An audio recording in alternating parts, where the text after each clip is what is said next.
사망사고 이르는 안타까운 사고였습니다. 더 큰 사고로 이어질 수 있는 굉장히 위험한 상황이었다.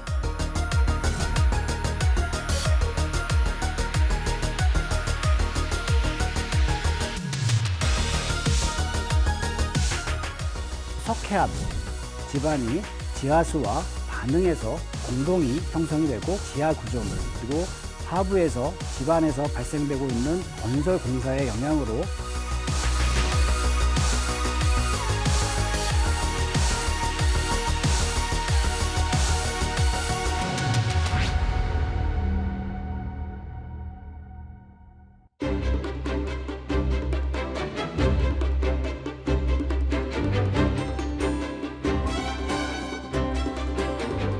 안녕하세요. 저는 한국건설기술연구원 지반연구본부에서 지방공학 분야 그리고 이 땅 꺼짐을 예측하고 예방할 수 있는 기술 개발을 수행하고 있는 최창호입니다.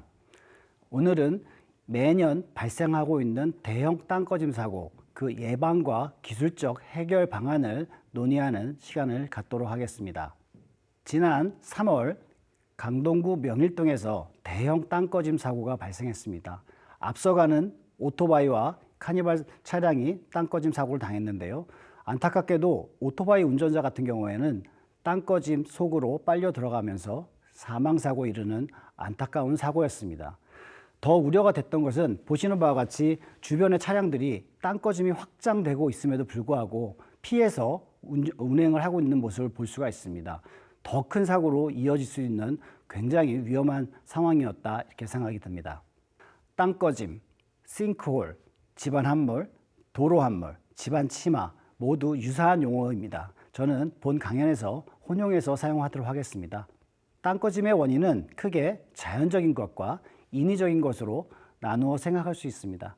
자연적인 현상으로 발생하는 땅 꺼짐은 일반적으로 석회암, 집안이 지하수와 반응해서 공동이 형성이 되고 공동이 점점 집안 지표면으로 커지면서 땅 꺼짐 사고가 발생하는 사례가 되겠습니다. 인위적인 원인이라 하면 지하 구조물, 그리고 하부에서 집안에서 발생되고 있는 건설 공사의 영향으로 대형 땅 꺼짐 사고가 발생하고 있습니다.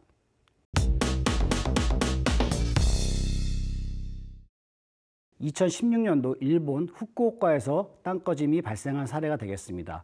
대형 땅 꺼짐이 발생하였는데 하부에는 지하철 공사와 관련된 굴착 공사가 진행되고 있었고요. 올 1월 달에 일본에서 또 발생한 대형 땅 꺼짐 사고입니다. 직경이 40m 이상으로 큰 땅 꺼짐이 발생하였고, 지하에 있는 빗물, 오수관이 문제가 돼서 사고가 발생된 것으로 나타나고 있습니다. 우리나라에서도 마찬가지입니다. 2014년도 석촌 지하차도 주변에서 땅 꺼짐이 발생됐고요. 땅 꺼짐이라고 하면 기본적으로 이 지표면 하부에 있는 흙이 치마가 되든지 아니면 유실돼서 발생되는 현상입니다. 그게 주요 원인인데 어떤 현상에 의해서 발생되는지 알아보도록 하겠습니다. 첫 번째로는 지하 굴착 공사에 의한 영향입니다. 이 지표면 하부에 집안 굴착, 즉 지하철 공사를 한다고 하면 주변에 집안이 교란이 되고 동공이 발생되게 됩니다. 그리고 이 공동이 점점 커지면서 도로 함몰, 집안 함몰 또는 땅 꺼짐이 발생되는 상황이 되겠습니다. 석촌 지하차도 하부는 이 콘크리트 슬라브라고 해서 콘크리트가 약 1m 정도 두께로 하부 지하차도가 구성되어 있는데요. 거기에 구멍을 만들어서 하부로 움직이고 있습니다. 안쪽으로 들어가 보니까 보시는 바와 같이 연장이 80m 이상인 대형 공동이 발견되었고요. 옆으로 보면은 직경으로 보면은 약 5m 이상, 그리고 높이로 보면은 2.5m에서 3m의 대형 공동이 발견돼서 굉장히 사실은 저희들도 놀랐고 국민적으로 불안감이 커졌던 사례입니다.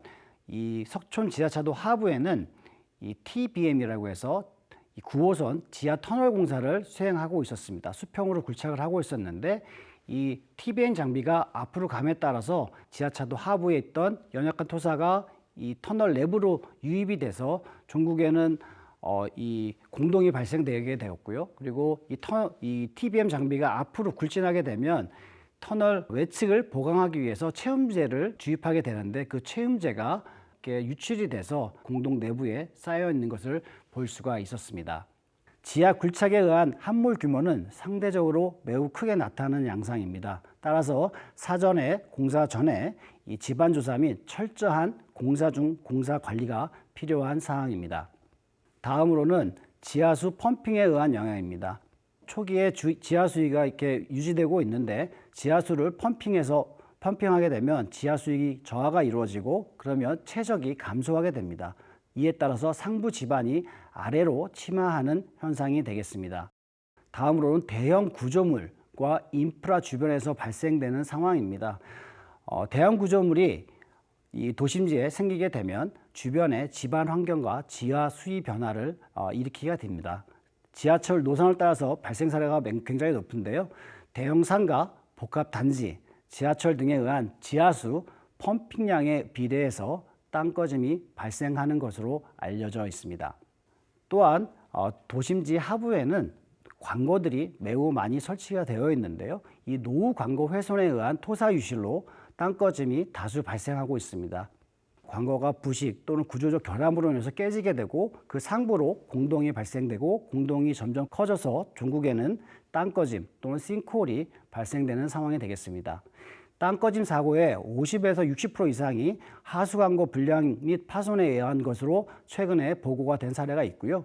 일반적으로 광고 파손에 의한 땅 꺼짐은 규모가 작습니다. 하지만 때때로 주변 환경, 특히 주변에 지하 공사가 진행된다고 하면 연계돼서 대형 땅 꺼짐을 발생시키기도 합니다. 저희가 공동이 발생되고 최종에는 싱크홀이 발생되는 현상을 한번 실험실에서 모사해 보았습니다. 하부에 보시는 바와 같이 토사들이 유출되고 있고요. 공동이 점점 커지면서 이 최종에는 땅 꺼짐이 발생되는 모습을 볼 수가 있습니다. 따라서 정부에서는 도심지 지하 안전을 위한 제도적 장치를 마련을 하였습니다. 지하 안전 관리에 관한 특별법인데요. 2016년도 제정이 되었고 18년도부터 시행이 된 사항입니다. 본 특별법에서는 20m 이상의 도심지 지하 굴착을 할 경우에는 지하 안전 영역 평가를 하게 됩니다. 10에서 20m 사이에는 소규모 지하 안전 영역 평가를 하고 또한 이 공사 중 사후 지하 안전 영역 조사를 통해서 도심지에서 공사가 진행될 경우에 지하의 안전을 확보할 수 있는 이런 제도적 장치를 마련을 하였습니다. 그럼에도 불구하고 18년도 이후에도 도심지 땅 꺼짐이 지속적으로 발생하고 있는데요. 2019년부터 2023년까지 약 960건이 발생이 되었는데 각 지역별로 보면 놀랍게도 서울이 아닌 경기도가 가장 많았고 다음으로는 광주, 부산, 서울의 순으로 땅 꺼짐 사고가 보고가 되었습니다. 대표적으로 2018년도 고양시 백석동 열수송관 주변에서 발생한 땅 꺼짐이 있었고요. 2020년도에는 구리시 교문동에서 지하철 공사 중에 대형 땅 꺼짐이 발생하였고요. 2021년 12월에는 고양시 마두역 인근에서도 땅 꺼짐과 함께 건물에 약간 기둥이 파손되는 사고가 발생이 되었습니다. 가장 많은 원인은 하수관 손상이 약 50%에 이르렀고요. 그 다음으로는 다짐과 되메우기 불량, 기타의 순으로 원인이 밝혀졌고요. 또 하나 우리가 눈여겨봐야 될 것은 굴착공사 부실의 원인은 9%입니다. 많은 사고는 발생되지 않았지만 굴착공사 부실의 경우의 사고가 대형 사고로 이루어진 것으로 나타나고 있습니다. 2019년 12월 일산 백석역 주변에서도 오피스텔 주상복합 건물을 짓고 있었던 상황이고요. 그 공사를 위해서 지하 주차장을 놓는다든지 이런 것들을 위해서 터파기 공사를 하였고 흙막이 가시설을 설치하였습니다. 근데 그 흙막이 가시설에 누수가 발생되면서 이 앞쪽에 있는 도로가 침하가 되었고 공원까지 땅 꺼짐이 발생한 사례입니다. 흙막이 벽 약 10m에서 11m 사이에서 누수가 발생이 되었습니다. 누수가 발생이 되면서 이 도로 하부에 있던 이 연약한 흙들이 이 공사장 안으로 유입이 돼서 흙막이 벽이 큰 문제가 발생이 되면서 땅 꺼짐이 발생한 사례가 되겠습니다. 저희 전문 학회에서 논문으로 발표를 하였는데요. 보시는 것처럼 좌측에 있는 공원까지 집안 이완 영역대가 커졌고 결국은 이 모든 집안이 연약해지고 일부 집안의 토사들이 공사장 내부로 유출이 되면서 도로가 내려앉고 그리고 공원도 내려앉은 상황이 되겠습니다. 이 일산 지역 같은 경우에는 이 한강 하구에 있기 때문에 연약지반층이 굉장히 발달되어 있습니다. 또한 메리토층이 있기 때문에 그 메리토층의 연약한 층들이 이렇게 공사장 내부로 유입이 돼서 땅 꺼짐 사고를 일으킨 것으로 밝혀졌습니다. 다음으로는 일산 마두역에서 건물 기둥이 2021년 12월 말일 날, 12월 마지막 날 파괴된 사고입니다. 땅 꺼짐 발생과 같이 동시에 건물 하부 기둥이 압축 파괴된 사례가 되겠는데요. 본 사진이 사고 당일 주변 모습입니다. 제가 근무하는 곳이 일산 지역이기 때문에 연구원에서 바로 연락을 받고 제가 현장에 가보았습니다. 저 앞에 보시는 가운데 건물이 7층 높이의 건물이 되겠습니다. 당일 오전에 이런 사진들이 일산의 맘카페에 올라왔습니다. 보시는 것처럼 블랙박스 영상인 것 같은데요. 지하 3층 주차장에서 이 기둥이 훼손이 되면서 마두역이 가라앉고 있다. 그리고 마두역 주변이 굉장히 위험하다. 이런 흉흉한 소문이 돌면서 일산 시민들이 불안에 떨었던 이런 사고가 되겠습니다. 제가 여러 관계기관의 얘기들을 종합해서 한번 단면도를 그려보았습니다. 가운데 보시는 이 도면이 문제가 된 건물이 되겠고요. 7층 높이고 지하 3층으로 구성되어 있고요. 그 하부에는 매트 기초라고 해서 기초 구조물이 이 건물이 이 콘크리트를 타설하고 그 위에 올라가 있다고 보시면 될 것 같습니다. 남동측 지하 주차장 입구에서 집안 치마가 목격이 되었고 이 지하 3층에 있는 기둥이 앞서 보신 사진에서처럼 이렇게 파손되는 사고가 있었습니다. 우측에는 약 10층 높이의 건물이고요. 지하 6층으로 구성되어 있습니다. 그 하부는 말뚝기초라고 해서 단단한 전봇대 같은 거를 아주 강한 집안에 설치를 해서 이 구조물을 받치고 있는 상황이었습니다. 좌측에는 3호선 지하철이 지나가고 있는 상황이고요. 보시는 바와 같이 지하 수위가 어느 정도 유지가 되고 있었는데 아마도 이 지하 수위와 토사 유입 이런 것들의 문제로 인해서 집안 함몰이 그리고 건물의 그 기둥의 파손이 발생된 것으로 판단이 됩니다. 저희가 이 네이버에서 거리뷰를 한번 확인해 봤습니다. 2013년도 모습입니다. 이 사진이 왼쪽이 그 해당 건물의 지하 주차장 입구가 되겠고요. 보시는 바와 같이 앞쪽에 뭐 땅 꺼짐이나 이런 거 전혀 육안으로 볼 수가 없고요. 그로부터 약 7년, 2021년도 2월이니까요. 약 7년, 8년 후의 모습을 보면 약간 이 남동측 그 건물 남동측 위치에 땅 꺼짐이 발생되고 있음을 육안으로도 볼 수가 있습니다. 그 같은 해 21년 8월, 그러니까 사고가 나기 한 4개월, 5개월 전이죠. 아마도 민원이 있었던 것 같습니다. 그 주변에 하수광고 주변에 소규모의 땅 꺼짐들이 발생이 돼서 아마 지자체에서 보수 공사를 하고 다시 포장을 보수를 한 것을 저희가 사진으로부터 확인할 수가 있습니다. 본 건물 같은 경우에는 최초에는 말뚝기초로 강한 집안의 기초구조물을 형성하기로 되어 있었는데 설계 변경을 통해서 매트 공법, 그러니까 콘크리트 판 위에 건물이 올라가 있는 공법으로 설계 변경이 편법적으로 됐다라고 그 신문에서는 나타나고 있고요.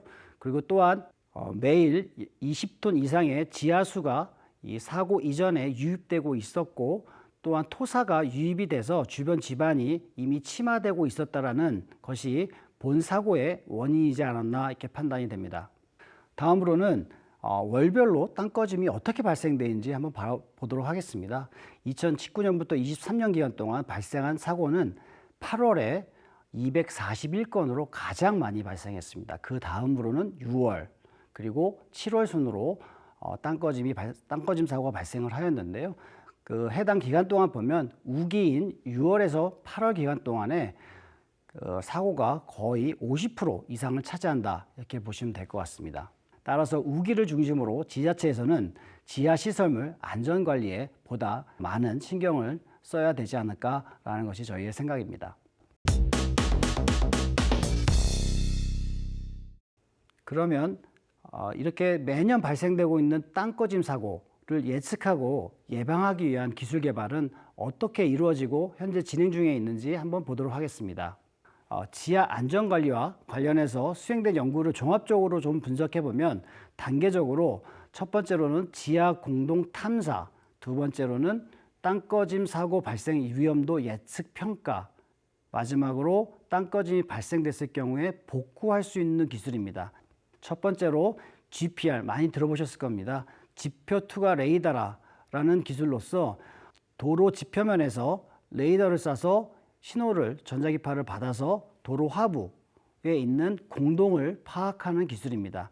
차량에 부착돼서 GPR 장치를 활용해서 공동을 찾는 기술이고요. 이 안테나를 사람이 직접 끌고 다니면서 인력으로 탐사하고 있는 모습을 보여드리고 있습니다. 이를 통해 도로 하부의 공동을 파악하고 있고, 또한 파악된 공동을 보강해서 땅꺼짐 사고를 예방하기 위한 노력을 지속적으로 수행하고 있습니다.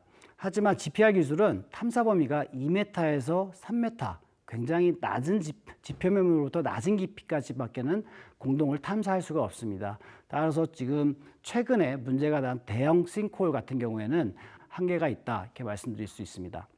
다음으로는 인공위성에 탑재된 영상 레이저, 사 레이더를 활용한 광역적 땅꺼짐 예측 기술입니다.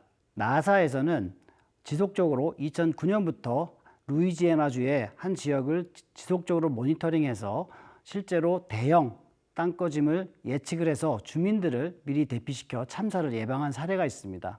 우리나라에서도 이 사 레이더를 이용해서 광역적으로 땅꺼짐을 예측하는 기술을 개발하고 있는 상황입니다.